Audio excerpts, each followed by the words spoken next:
Kailan lumalabas ang wrench icon?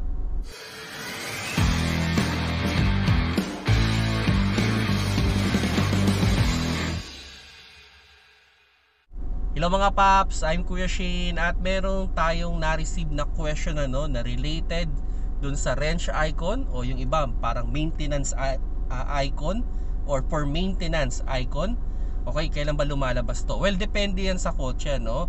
Like for example, dito sa akin, sa Mirage, umiilaw yan every 4,500 kilometers after the reset. Okay, 4,500. So, depende to sa kotse, no? Merong kotse na pwedeng mas longer pa doon. Depende kasi doon sa maintenance period din na nire-recommend ng manufacturer. Okay, so depende yan. Pero normally sa mga common car, yung mga 5,000 kilometers ang PMS, yun nga, mga 4,500 yan. Then, normally kasi pag tayo ay nagpapa-PMS, especially sa kasa, nire-reset nila yan. Okay, kumbaga may way yan to reset para mawala yung wrench icon. And actually minsan nawawala rin yan pag matagal mong hindi nilagay yung battery o dinisable mo yung battery for a while, pwedeng mawala rin yung wrench icon na yan. Pero normally yan ay nire-reset. Okay, pag nagpa-PMS kayo sa kasa, i-reset nila yan para iilaw yan ulit every 4,500.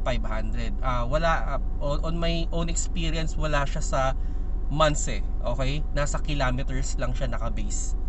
Okay? So, if ever man na naka-encounter kayo niyan, wag mo na kayo mag-worry. Okay pa yung kotse ninyo. As soon as possible, ipa-PMS nyo na rin para ma-reset din nila at para ma-change oil na rin o ma-maintenance na rin yung inyong sasakyan. Yun din, papareset nyo lang naman. Kaya yun, actually nang nangyayari din yan, yung iba kami maintenance pa lang na umiilaw na. Pag gano'n na nangyari sa inyo, pwede niyo naman ibalik do sa kasa and in just few pindot lang na okay naman nila kagad yan, ano. So yun, if ever man na lumabas yan, huwag kayong mag-worry agad o huwag kayong mag-aalala agad.